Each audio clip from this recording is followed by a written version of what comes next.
Hey guys, so I'm going to be responding to a video where Chandler Wilson responds to criticisms of her decision to start testosterone. And even though I don't think she saw the video where I specifically criticized her decision to start testosterone, she got criticisms very similar to mine from trans guys. So let's just get into the video.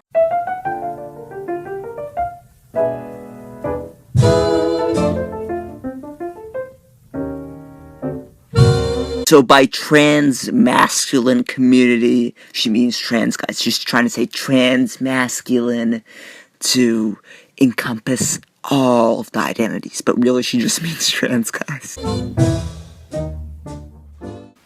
Hey everyone, Chandler here. I figured that I would make a quick video kind of like clearing up some stuff in terms of like why I started testosterone, what some of my goals are with testosterone. I mentioned in my video where I talked about starting testosterone that I liked being seen as a boy because it meant that I wasn't being seen as a girl. And a lot of people didn't realize what I meant by this, so I just wanted to clear it up that I liked being seen as a different gender than the gender I was assigned at birth, but it was me realizing that the only reason I liked being seen as a different gender was because it meant that I wasn't being seen as my gender assigned at birth, which is how I knew, oh well, I'm not that gender either. Okay, so you're saying that you're not a guy, basically. So why do you want to go on a hormone that will make you look like a guy?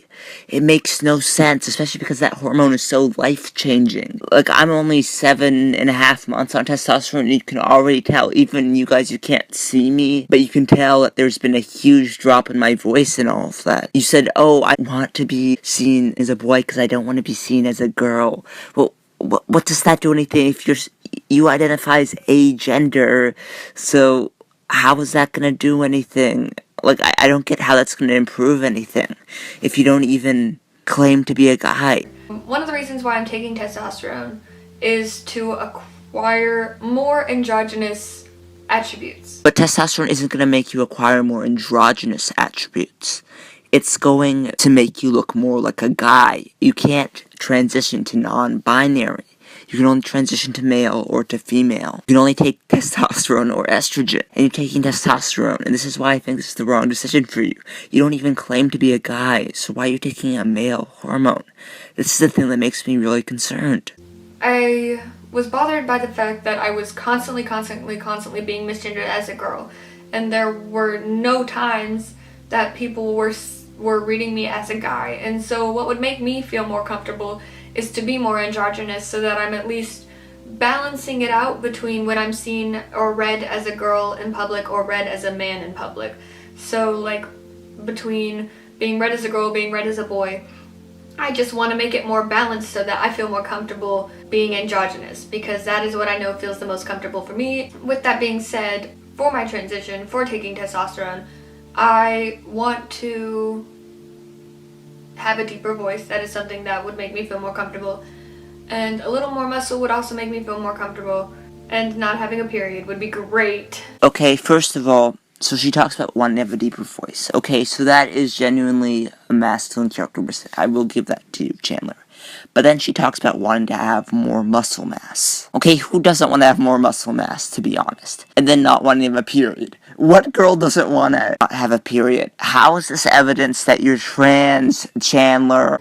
But I know that we can't pick and choose different things, which is why a lot of non-binary people who I've talked to who go on testosterone typically will either go for a regular prescribed amount at like a higher dosage and then stop eventually, or will go at a lower dosage for a longer, more steady period of time.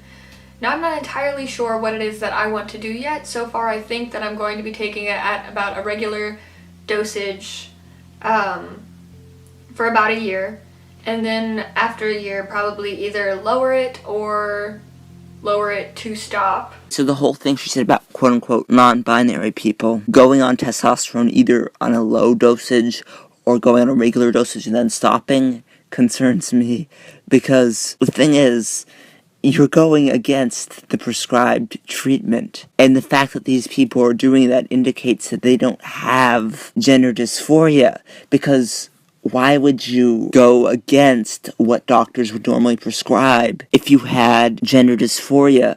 Especially the whole thing about going on testosterone and then stopping it. I mean, I guess, yeah, after a few months, if you stopped, then yes, you could technically go back to an estrogen-dominated system and still have some changes on testosterone. But you can't just mess around with hormones like they're some fashion accessory. And it really concerns me that this is becoming like a popular thing within her community. So yeah, that really concerns me. Another thing that I wanted to clear up is that a lot of people think that I just woke up one day and was like, you know what, I'm actually going to start testosterone. And part of this is because I've been kind of vocal on YouTube about how I wasn't ever going to start testosterone. Now, the part of the reason for me saying that I would never start testosterone is because I went back and forth for about 5 years if testosterone was right for me. So the fact that she says that she kept going back and forth for years also concerns me. Hey, there's a difference between considering going on testosterone for years and going back and forth and back and forth and back and forth. The fact that you're going back and forth indicates that you're uncertain. And the fact that you're uncertain and the fact that you said that you wouldn't go on testosterone, then you just suddenly went on it, indicates that this was a rash decision. I mean, who knows that you won't just go back to saying, oh, I don't want to go on it now. I mean, this really sounds like you're uncertain. And there has been a person who's been commenting on my videos telling me that they know Chandler in real life, and that Chandler actually has physical dysphoria, and I'll address that later in this video, but I'll just continue on with the video for now. I've wanted to start testosterone since I was 14. That is something I've thought about since I was 14, and I'm now almost 19. So it's not like I woke up one day and was like, yeah, testosterone, that sounds like a cool, fun thing to do. I've wanted to be on testosterone since I was 14, but I went on and off and on and off, back and forth on if it was right for me. Again, this concerns me. There's a difference between saying, oh, you know, I really want to go on testosterone, but it's risky, I'm not sure, and then considering it further, between saying, oh, I want to go on it, now I don't, now I want to go on it, now I don't, now I want to go on it, now I don't. I mean, oh, it's concerning. It's honestly concerning. Because I felt a lot of guilt around taking testosterone. Part of the reason for that is that my sister is a trans woman and she has not been able to transition with estrogen, which is something that she is interested in doing. And so I felt like I couldn't transition because that was something that she wanted to do, and I felt like, well, she wanted it first, and so it would be wrong for me to do it. I had like this weird guilt complex of like, oh, I can't do this because there are other people that want it more, or that want it, or it means more to them or something, and that's just not true. And so I had a lot of guilt in my head about like, well, there are trans guys who want this more, who wanted it longer, who have been out longer, and all of these things in my head that told me you don't deserve to take testosterone. It's something that would make you feel better, but you don't deserve it. You don't deserve to take testosterone because you're not trans enough. Okay, so a few things to address here. First, Chandler is talking about the not trans enough thing. And this is something that really, really, really gets my nerves, because this is becoming a popular thing among Ryan Casada, especially. He promotes it a lot. Chandler's promoting it now. I think Ash has talked about it. People have been talking about, oh, there are people saying that people aren't trans enough and we need to fight against this. Oh, look at me, I'm wearing a dress, I'm still trans enough, ha ha ha ha ha, I'm still trans enough. It's so annoying. And it's like, they're basically responding to the people who say you have to have dysphoria to be trans. Like, no, you don't. You're still trans enough no matter what you do. And they claim that the people who claim that you have to have dysphoria to be trans are somehow hurting the trans community. And it's just so annoying. So I just wanted to get that out of the way. Second of all, this is the other thing that really, really gets under my skin. Chandler says that she has a transgender sister. A sister who's actually transitioning. And I watched Chandler's video where she first quote-unquote came out as agender. And she came out as agender in the context of her sister being trans. So she came out as agender basically because her sister was trans. And this is something that hits home for me, because when I came out as trans, my sister said that, oh, she had always identified as a slightly tomboyish girl, but then she realized what she could be. And she realized that she was non-binary bi-gender or something like that. And since then, she has been claiming to be some form of transgender because of that. Because I'm trans. And it's almost like she's mocking what I'm going through. I know that she doesn't intend to do it, because she genuinely thinks that she is some form of transgender. But I think that's similar to what Chandler is going through. And it would even make sense, because Chandler said that she started realizing that when she was 14, and my sister's around the same age. So, it just, the timing sort of makes sense. I don't know, but that is something that hits home with me personally, and it's something that really gets under my skin. I mean, what is the chance that Chandler's sister just happened to be born transgender, right? A chance of 0.3% of the population. And Chandler happened to be born with some rare intersex condition in her brain, where she was born with no gender at all, and there's no evidence even for that happening. But she was born with that, and her sister was also born transgender. They were just both happened to be born that way. What are the chances of that? I mean, I'm just having a hard time believing it. So that's just something that gets under my skin. Sorry I had to rant about that. But I tell that to myself because it's so ingrained in the community, the idea of not being trans enough, and like, well, you have to check off all of these boxes. You'll notice that she put crippling dysphoria under that. Is she implying that you don't have to be dysphoric to be trans? I mean, I get that she means that you don't have to be really dysphoric to be trans, and I get that, but you still have to have some level of dysphoria to be trans. In order to be trans enough, and in order to qualify for starting testosterone, in order to qualify for transitioning, and that's just not true. This is my body, and I'm allowed to make the decisions for it that would help me feel more comfortable with it and ensure my mental health. And so, if this is what would be right for me, then I'm allowed to make the decision to do it. Okay, yes, Chandler, you are absolutely correct. You are 18. You are absolutely allowed to make the decisions for your body. You are absolutely allowed to do that.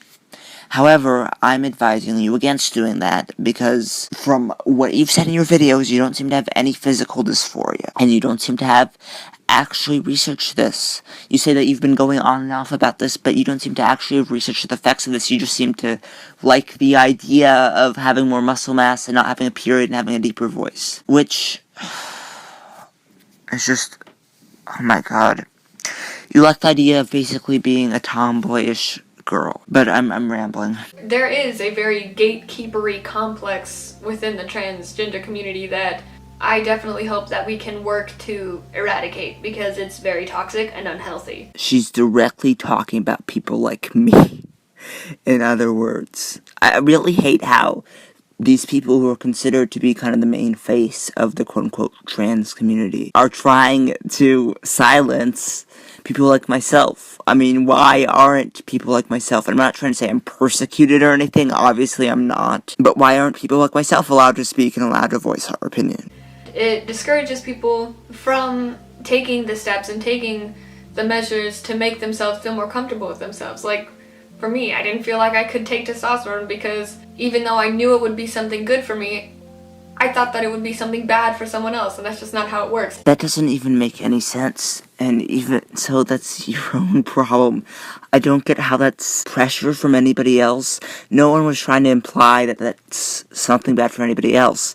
I think only the negative comments that you were getting was saying that this was a bad decision for you, not for anybody else. I know that if I were in a different position, say that if I was assigned male at birth, eventually I would have gotten to the exact same point I'm at now, where I would have felt, and this is for me personally, where I would have felt so uncomfortable with people constantly referring to me as my gender assigned at birth, that I would go on estrogen in order to get a more balanced level of perception. I know that being androgynous is what feels the most comfortable for me, so if I were assigned male at birth, I would be in this exact same position for myself, where I decide, you know what, I need to do what's right for me in order to feel more comfortable in my body, and I know that the way to do that is to feel more androgynous. So, several things I want to address here.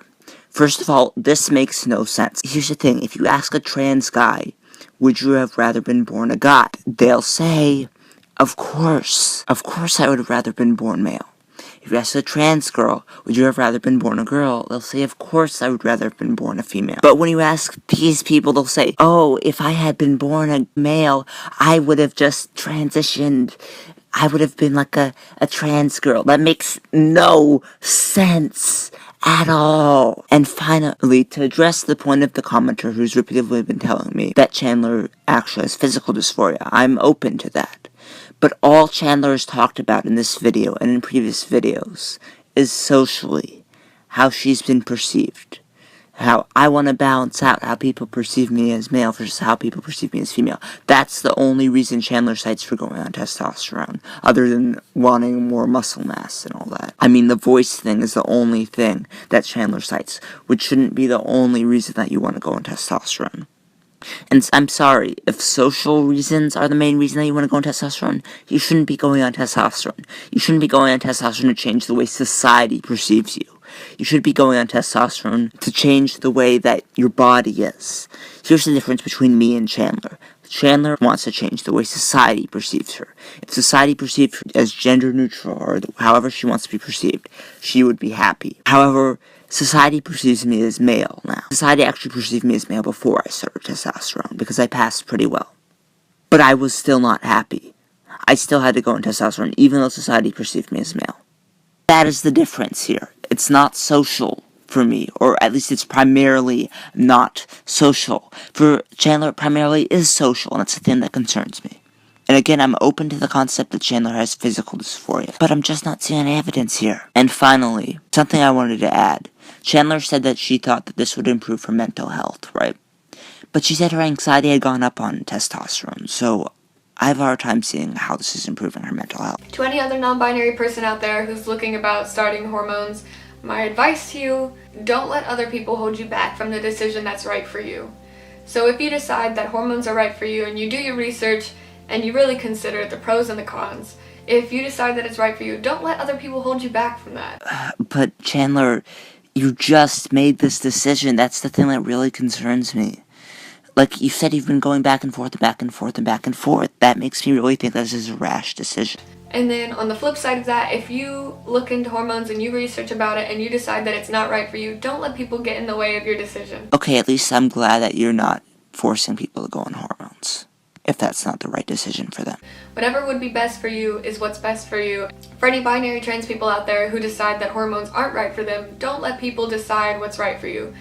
If hormones aren't right for you, then don't feel like you have to start them. Okay, so you're saying that there are trans people who decide that hormones aren't right for them. Okay. So I can understand that there are some trans people who don't want to go on hormones for genuine reasons, for medical reasons, or for people like Ryan Casada for where their career depends on it. But if it's a person who doesn't have legitimate reasons, you're implying that, oh, they're valid too, they're still trans enough. Which probably isn't the case in that case. Don't let people gatekeep in the community. Do what's right for you. I know that it can be hard because there are people in the community that make it very gatekeepery. Don't let it get to you. Again, stop trying to demean anyone who actually tries to frame transgenderism as a medical condition and tries to stop people like you, people who aren't trans, because I'm sorry, Chandler, you aren't trans. Even if agender was a genuine thing, that's not the same thing as transitioning from male to female or female to male. Stop trying to demonize people like myself.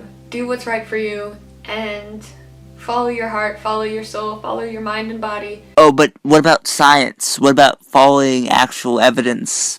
What about actual determining if you have physical dysphoria? What about following that? And make the decision that you know would be the best for you and your mental health to help you feel comfortable in the shell that you live in, because as cheesy as it sounds, you really do only live once, and whatever makes you feel the most comfortable to ride out your life. So to conclude this video, I still don't think this is the right decision for Chandler. This video really didn't clear anything up. It just still affirms that the main reason that she went on testosterone is social reasons, which again, I don't think is a real valid reason to go on testosterone. And the few physical reasons she cited sound like a tomboyish girl thing. She did mention her voice, which is the one genuine thing, but other than that, it doesn't sound like she's legitimately dysphoric. It legitimately doesn't. And I know there's that one person who says that they know her personally, and so that might be genuine. I don't know. Chandler does not seem genuinely trans to me. I'm sorry. Chandler doesn't even claim to be a trans guy. So, I hope you guys enjoyed this video, and thanks for watching. Feel the funk blast!